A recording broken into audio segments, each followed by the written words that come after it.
Hey, this is Rick, and welcome to Spit Take Podcast presents the Shooting Star Press WrestleCast. And welcome to my guest, Zach, and let's talk about Vengeance Day NXT Wrestling.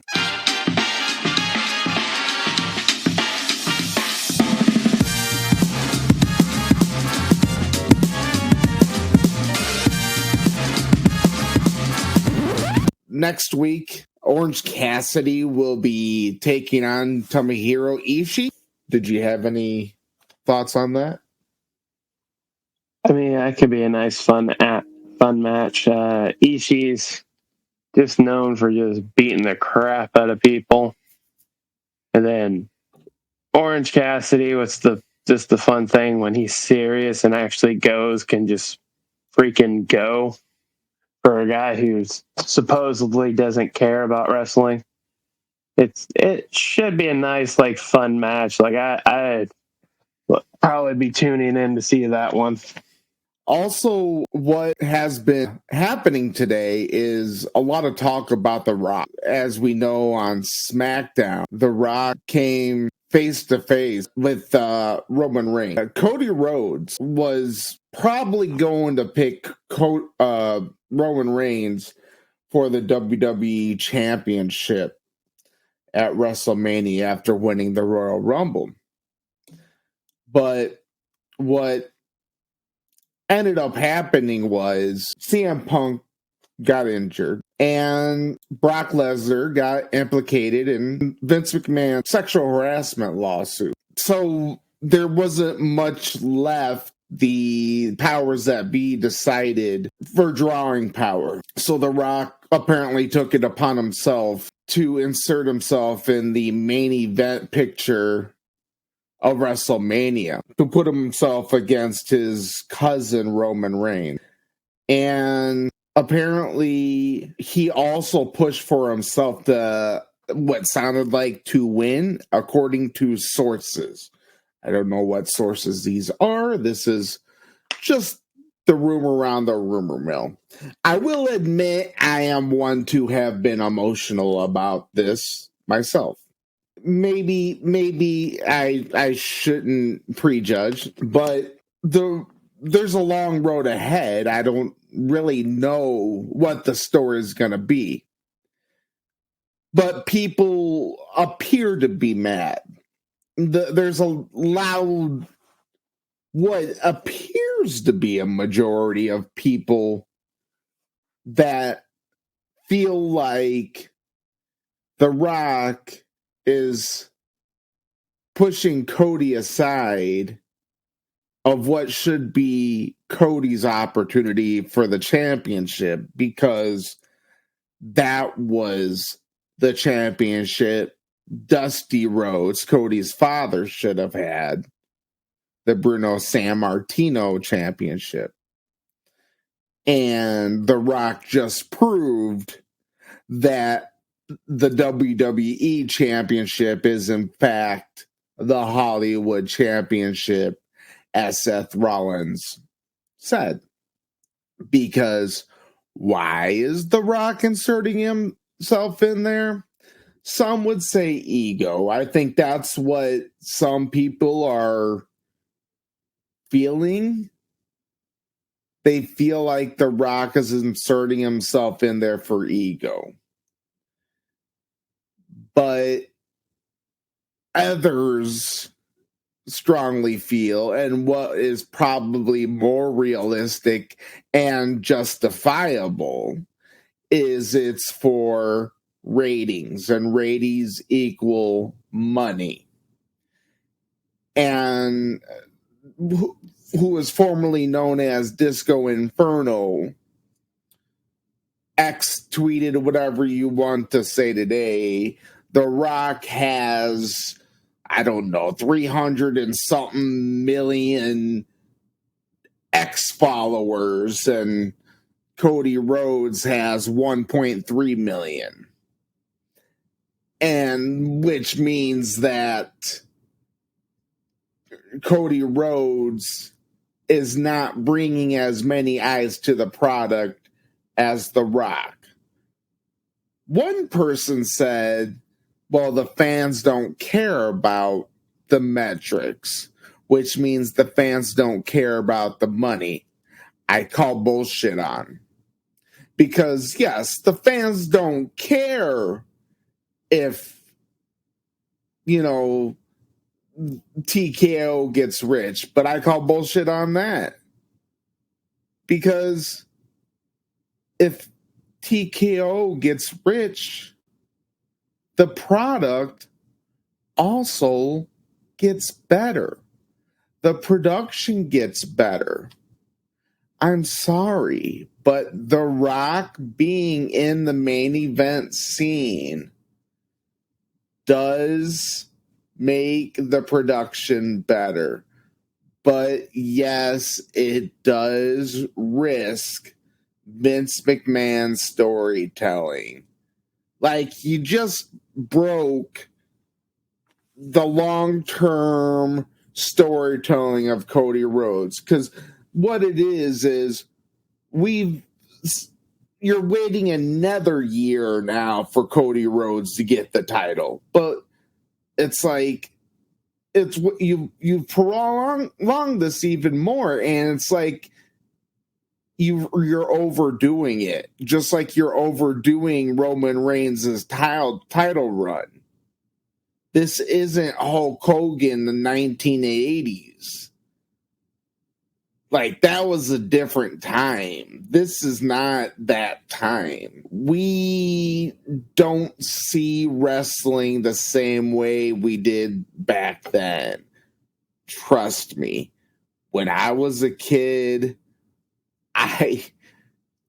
adults seen wrestling a different way than they do now, because I'm an adult now, and I seen the way adults seen wrestling back then. I seen my 50-year-old aunt, 55-year-old aunt watching the Legion of Doom on NWA in 1987 on Saturday morning.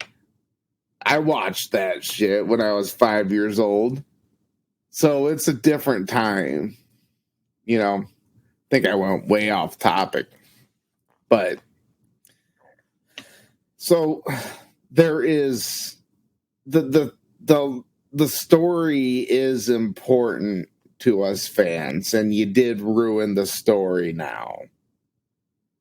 Does that mean, hey, this story isn't gonna make sense, that they didn't have a story involved? No, but I was confused when Cody walked off and Rock was staring face to face with Roman. I was sitting there watching them, and I was like, wait a second. Wait, is Rock going to fight Roman at WrestleMania? But I thought Cody was going to fight Roman. How are they going to fight? How's Roman going to fight both of them at WrestleMania? This doesn't make sense. It's like, you care about the product or you care about the money. You care about the artistry of it all, I guess. Or you care about the money. My guess is you care about the money. And that's what it is. And Cody cares about the artistry, and so does Seth Rollins. And that's why they will make that into something. And I still think The Rock and Roman will make it into something, but it just still cheap to me. So I've replied to Disco Inferno. I'm not going to call him Glenn Gilbert or whatever his name is. His name's fucking Disco Inferno. That's his damn name. I am not going... I know he's not going to reply to me, but that's, that is what it is, bro. The problem is, like, with this, are you short-sighting this just for granted. Yes, like in terms of like past like your traditional wrestling fans and you get into more of the casuals, what's the bigger deal? It's yes, The Rock versus Roman.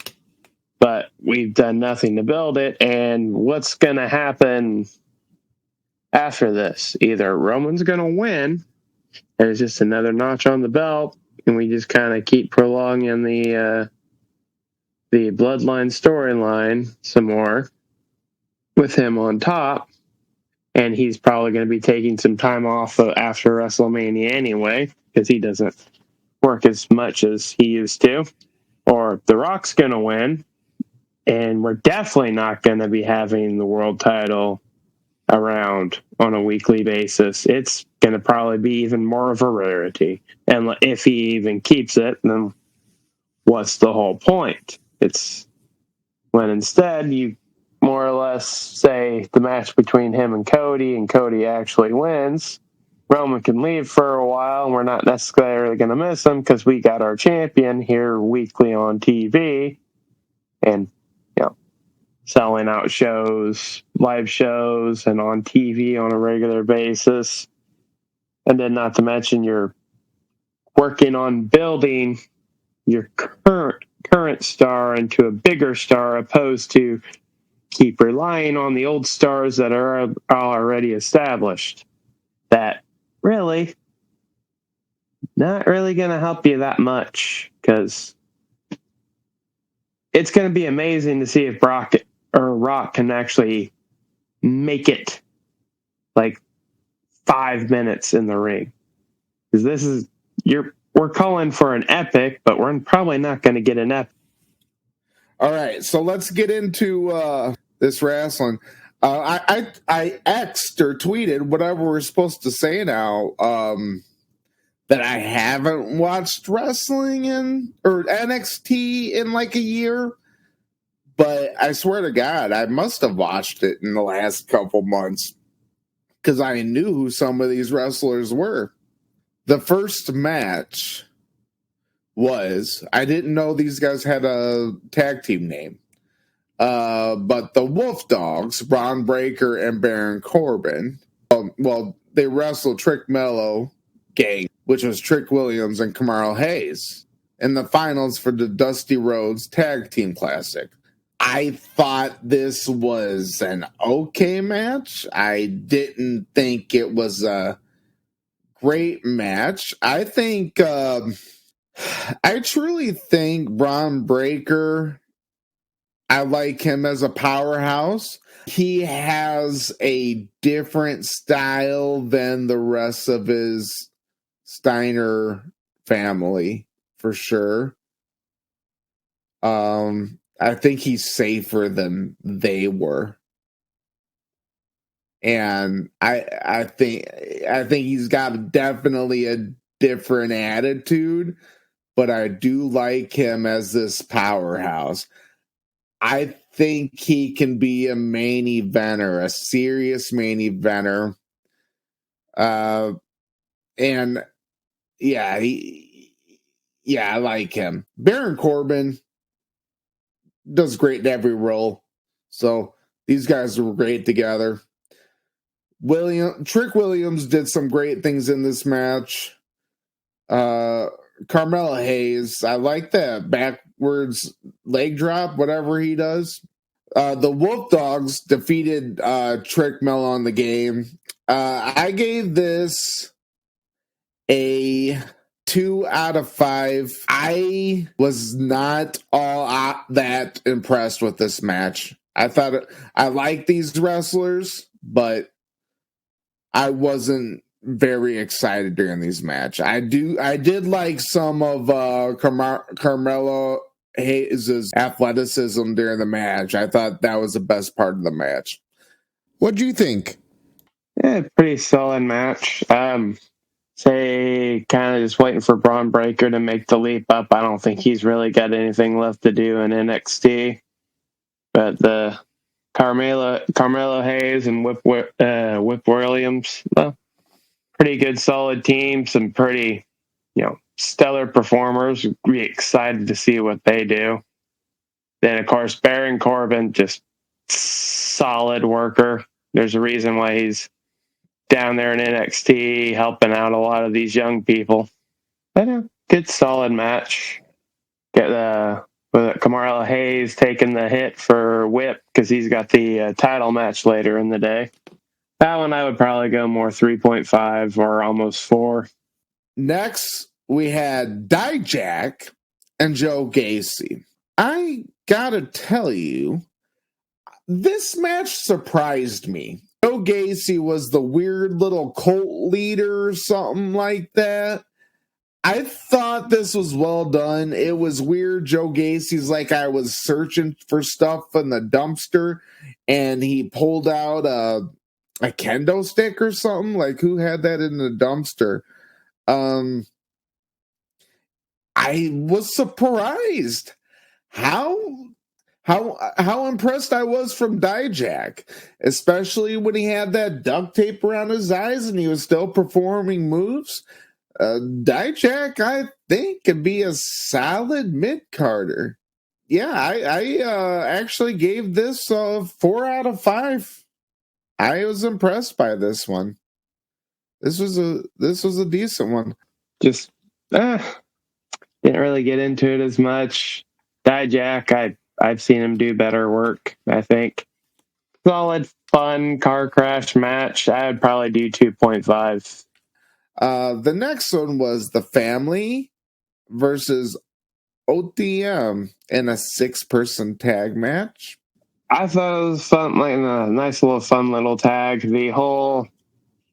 I love the little bots, like in the entrance where the guy like pretty much knocks his bike over just for as that bike's falling, he just like catches it and just like smooth as possible. It's like that was kind of nice there, just improving there in the moment. But the family attacking, from behind, then not giving themselves a proper interest, I thought that was fun. What was his name? The Don? Yeah. Like, I think he was really impressive in that match, especially when he got the hot tag and just started going roughshod on everybody. Mm-hmm. Not to mention what was her name again on the family? I don't know, Adriana Rizzo? That sounds about right. Like, she looked pretty good too, especially coming off the top ropes for that nice little big spot. Mm-hmm. I don't like the spots where everybody's standing and waiting, though.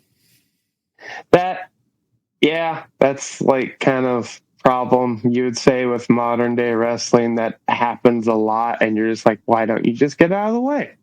Yeah, I don't think they should ever do those. I think they're dumb. Where they're all got their arms around each other and stuff. Like, it doesn't look real at all. Like, I'm just waiting for the one time, well, because Joe does it a lot, but it's just him by himself. I'm just waiting for the time where someone comes off the top and everybody, there's just a large group and everybody gets out of the way. Yeah. I'm just waiting for that spot. Someone's going to be crazy enough to do that spot, and I'm just waiting for it. Oh, guys.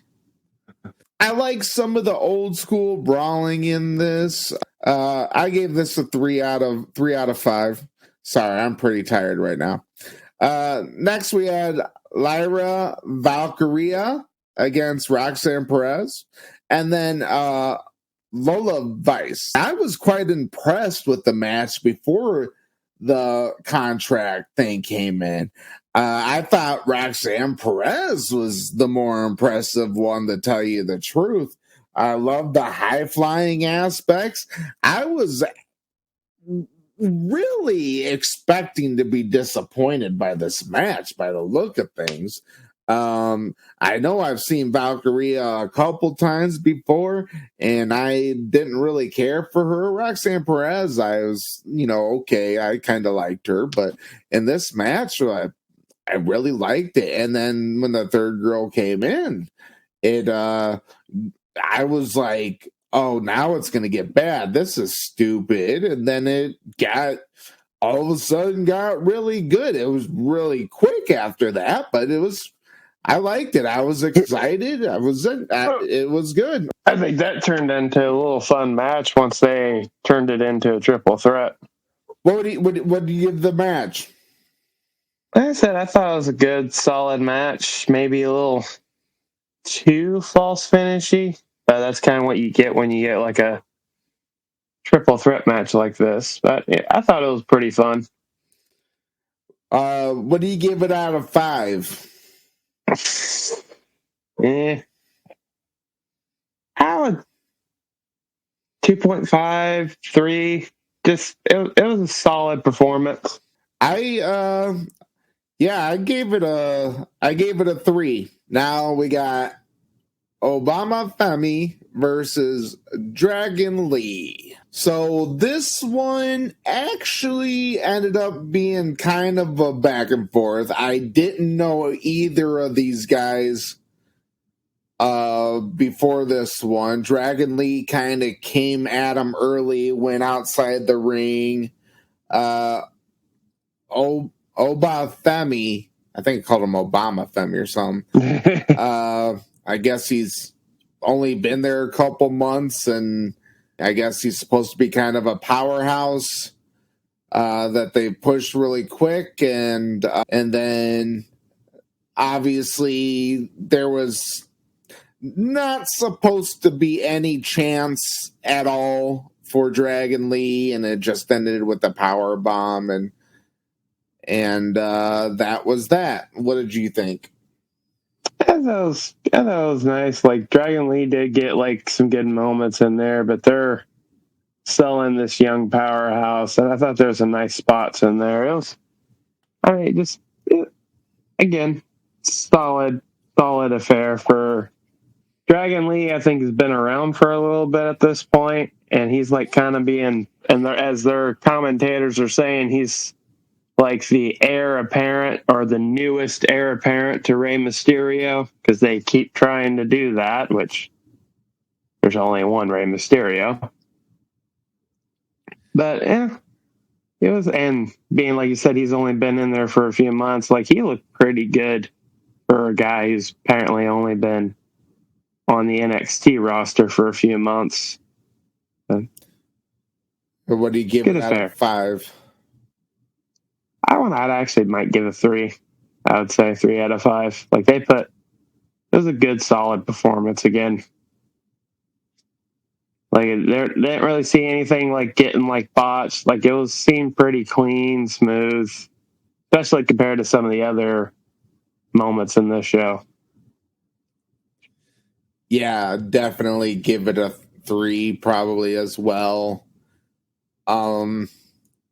I thought, yeah, Dragon Lee had a couple spots, but I don't think he's anything special. I mean, he is what he is. Obama Femi, he looks impressive. I don't think he does anything impressive that no other big guy does. So not really. Just your standard small guy and big guy. There they are. Yeah. And we might like start as he kind of starts to develop more, the Omami guy. Like we'll maybe start to see a little bit more out of him, but again, pretty good. Mm-hmm. And then they had Trick Williams versus Ilja Dragunov, if I said that right. I really liked this match. It seemed like a really good old school villain versus or heel versus face match. I gotta admit, this is where I knew that I thought it's been a year since I've been on, or since I've watched NXT. That I X'd that earlier, or tweeted that earlier. And I know it's probably been a couple months, and Trick Williams is one of those guys that I've seen. I've seen him since he's been like shadowing Carmella, and I saw he had star power then, like in his personality, and I saw it in this match personally. Like, he didn't even have to wrestle that well to see it in him. He for me, it was just a good back and forth, overcoming the odds here and there. When Carmelo Hayes was pushed into his leg and all that, and then doing kind of that Hulk Hogan-esque hulking up and big boot stuff, even doing a big boot version, but having almost kind of a clean loss too. But kind of like just coming up short while giving the heel kind of a clean win, but not looking bad while losing.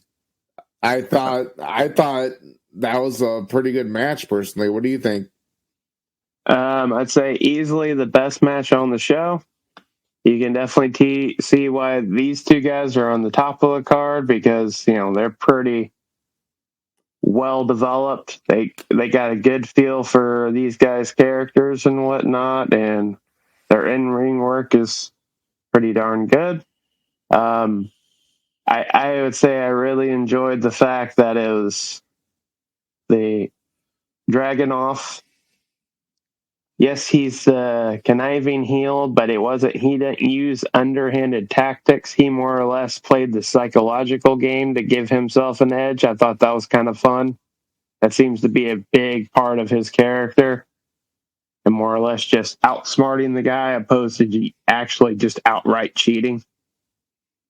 And then the fact that, Keep Whip looking pretty decently strong, because he already had a war of a tag team match earlier on in the show, so not exactly being fresh in there. So he still looks pretty good. This loss doesn't really hurt him too much, just coming up short after competing twice in the same night. Yeah, I would say I would probably go ahead and give this one about a 4 out of 5 for the night. Yeah, I agree. I gave it a 4 out of 5 as well. I am on board with that.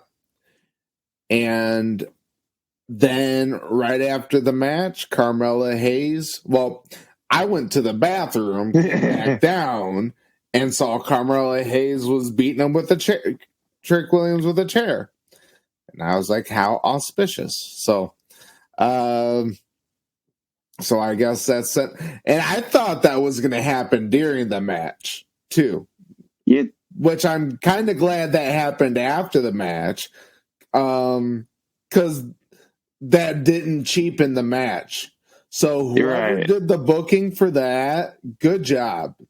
Good job not cheapening the match, to tell you the truth. That's awesome. That's good booking right there.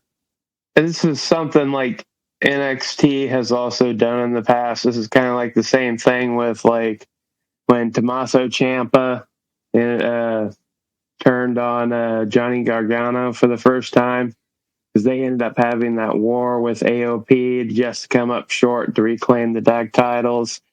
And, they're embracing each other like these two did, and like saying like you're my brother and whatnot, just for them to end up turning on him and just trying to put him on the shelf. Mm-hmm. It is refreshing to see, instead of getting we actually get a good quality match out of it, and then we get the storyline stuff to kind of push us into what's going to be next. Yeah. And I actually thought they were ready to push Carmelo up to the next level, but maybe they're setting up Carmelo for the next level to push Trick to the main event, or keep Trick in the main event, or something here, because it could be a good, nice little final story if he is going to the main roster.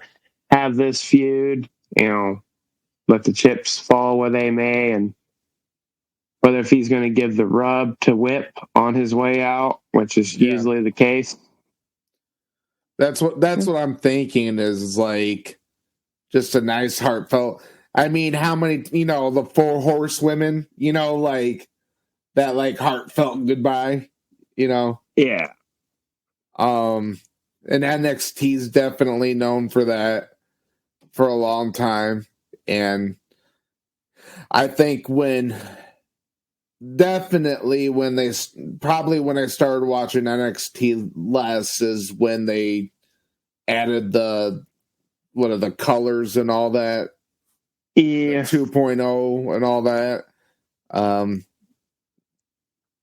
I don't think I was watching it less as much then, but probably around then. That's when Vince decided to step in and it's like, I'm not happy with the way this is going. I'm going to basically be in charge of this, and kind of puts Triple H out. That's probably why. Yeah. It was that people seen where people do go compare, because